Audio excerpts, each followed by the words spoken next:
Olá, pessoal. Meu nome é Maísa e hoje eu vou estar falando um pouco aqui sobre um tema muito importante, segurança de redes. A segurança de redes é essencial para proteger dados, sistemas e serviços contra acessos não autorizados, ataques cibernéticos e falhas de segurança, garantindo a continuidade das operações e a confiabilidade das informações. Então, com o crescimento do uso da internet e das redes corporativas, a segurança de redes, ela se torna cada vez mais importante, porque sem ela, dados podem ser roubados, sistemas podem parar e empresas podem ter grandes prejuízos.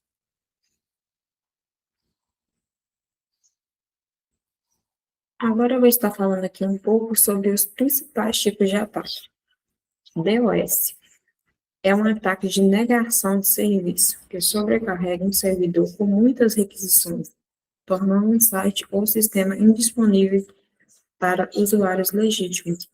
É como se um site ele parasse de funcionar porque recebeu várias requisições ali simultâneas, requisições falsas ao mesmo tempo. Então, ele ficou lento, então parou de funcionar. No ataque DDoS, ele é uma variação do DOS, realizada de forma distribuída, utilizando vários computadores ou dispositivos para inundar um servidor ou serviço-alvo. Então, a principal diferença entre o DOS e o DDoS é que, neste primeiro, um computador, ele ataca um servidor. Por exemplo, um computador, ele vai mandando ali várias requisições para um servidor. Já no DDoS, são vários computadores que atacam ali de forma simultânea um servidor, que fica até mais difícil de ser bloqueado esse ataque, né? Porque são várias máquinas, vários computadores. Spoofing de IP. O spoofing de IP ele ocorre quando o atacante falsifica o endereço de IP de origem para se passar por outro computador confiável dentro da rede. Então, o atacante ele falsifica o endereço de IP. Então, ele vai estar ali dentro da rede se passando por outro computador confiável, como se, às vezes, vai ter uma investigação ali para saber o que ocorreu, se ocorreu um ataque, mas ele não vai conseguir achar a verdadeira identidade, porque o atacante, ele utilizou o IP de uma pessoa que já utiliza a rede, que já está ali utilizando a rede todos os dias, de uma pessoa confiável. O spoofing de MAC é a mesma coisa, só que aí já é a falsificação do endereço MAC de um dispositivo para enganar a rede e assumir a identidade de outro equipamento.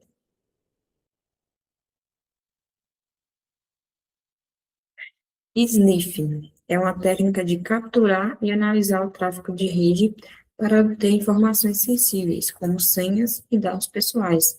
No sniffing, o hacker, cracker, ele vai estar ali procurando portas abertas, informações ali soltas, em que ele possa obter para fins maliciosos. Então, é muito importante que essas informações elas estejam criptografadas, porque se elas estiverem criptografadas, esse atacante ele não vai conseguir acessá-las. Ataque Mindemiro. No ataque Mindemiro, o invasor se posiciona entre duas partes que estão se comunicando, interceptando ou alterando as informações trocadas. Em português, ele é chamado como homem do meio, que é como se um homem ficasse no meio entre duas partes. Aí eu coloquei aqui na imagem, por exemplo, como se esses dois computadores, dois usuários estejam comunicando, e tem esse homem aqui no meio que ele está vendo tudo. Eles não sabem disso, mas ele está interceptando, ou mudando as mensagens, ou registrando esses dados para ele mesmo. E assim, roubar os dados ou realizar alguma ação maliciosa com eles. Varreduras. São técnicas utilizadas para mapear a rede, identificando dispositivos ativos, portas abertas e serviços em execução. Já a exploração de vulnerabilidades, ela ocorre quando o atacante utiliza uma falha encontrada para invadir o sistema e executar ações maliciosas. Então, primeiro ocorre a varredura da rede. Então, a identificação da falha. Quando o atacante identifica essa falha, ele explora essa vulnerabilidade e utiliza essa falha encontrada para invadir o sistema e executar uma ação maliciosa.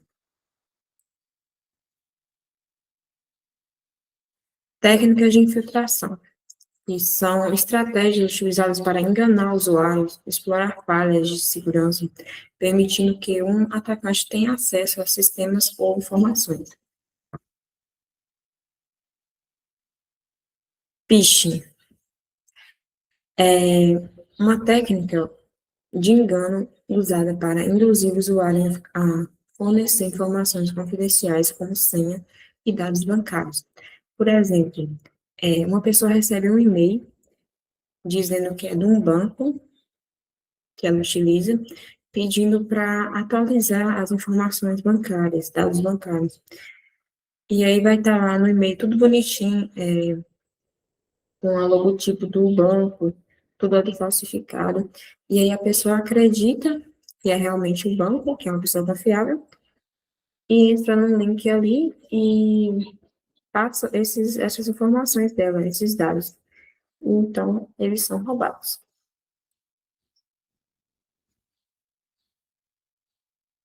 Malware é um software malicioso desenvolvido para causar danos, espionar ou roubar informações de um sistema. Malware é um termo genérico que corresponde a todos os programas que são utilizados para fins maliciosos.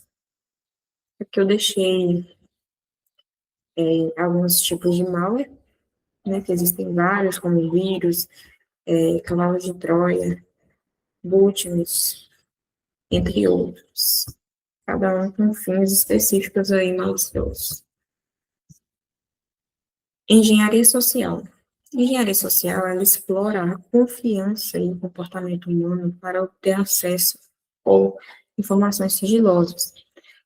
A engenharia social é muito conhecida porque muitos atacantes utilizam, como por exemplo, a pessoa recebe uma ligação falando, sua irmã foi sequestrada e você vai ter que pagar um valor para que ela seja solta ou alguma coisa do tipo.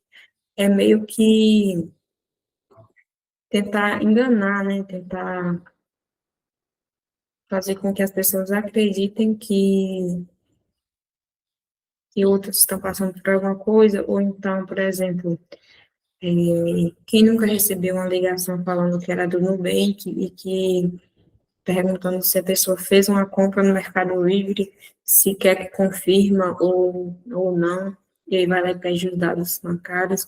Então, é esse tipo de técnica que é utilizada por esses hackers. Brute force.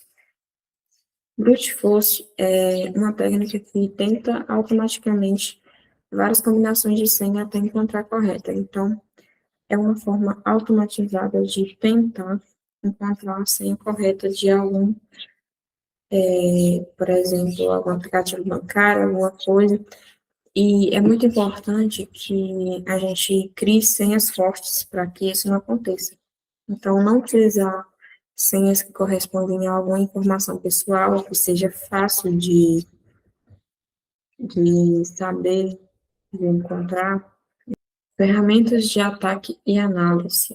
São programas usados para analisar redes, identificar falhas de segurança e testar resistências dos sistemas contra ataques. Então, essas ferramentas, elas são tanto de ataques maliciosos quanto de análise, que pessoas profissionais mesmos utilizam para encontrar falhas de segurança.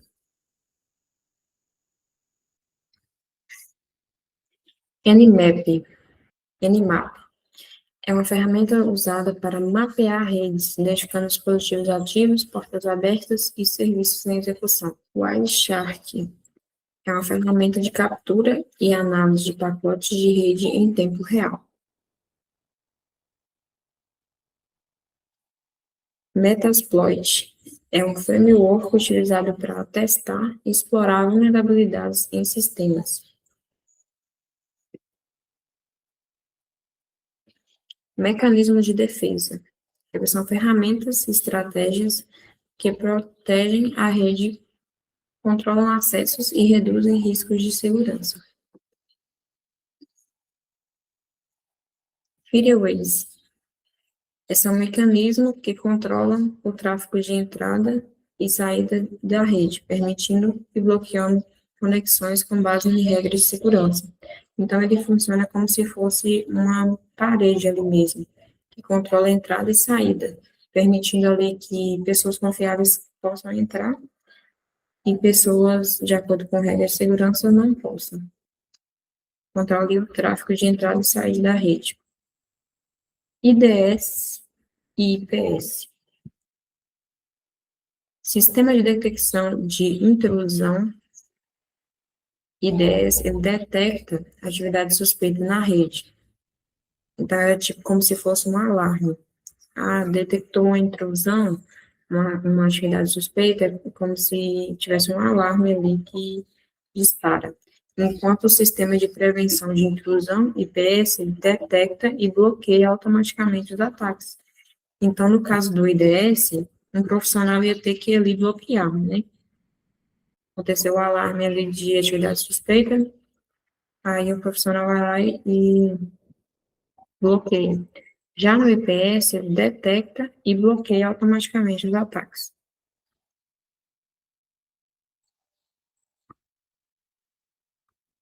Lista de controle de acesso, ACLS.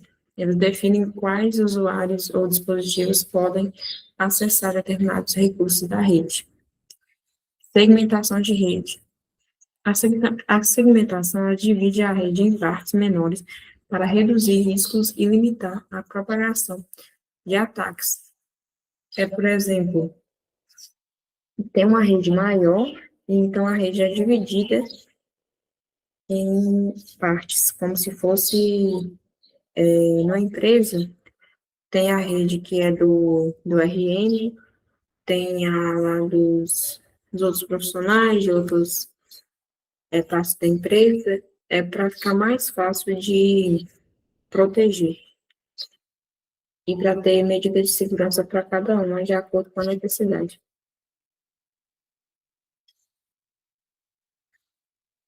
VLANs criam redes lógicas separadas dentro da mesma infraestrutura física. E VPNs criam conexões seguras e criptografadas entre o usuário e a rede. Boas práticas de segurança.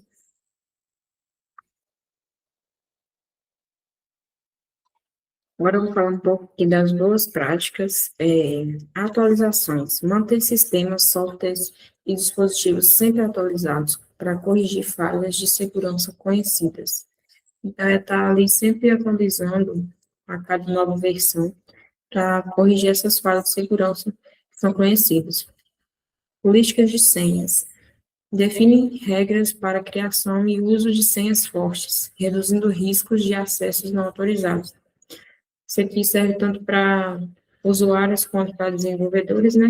Quem está lá desenvolvendo já define essas regras para o usuário ter que criar uma senha forte, né? Realmente. E os usuários já ter essa consciência, né? Às vezes o site não pede essa senha forte, mas o usuário tem que ter essa consciência de criar senhas fortes para reduzir esses riscos de acesso não autorizados. E para dificultar a vida dessas que ficam aí tentando achar as senhas corretas. Hardening é um processo de reforço de segurança ao reduzir a superfície de ataque do sistema e redes. Logging o registro de eventos e atividades do sistema para auditoria e análise de incidentes. Monitoramento contínuo consiste em acompanhar constantemente a rede e os sistemas para identificar comportamento suspeito. Então, tá ali monitorando diariamente, vendo que se não tem nada de suspeito acontecendo, para já tomar medidas de segurança, né? Então, foi essa a minha apresentação. Quero agradecer pela atenção e eu deixei uma frase aqui. Segurança não é só tecnologia, é também processo e comportamento. Obrigada.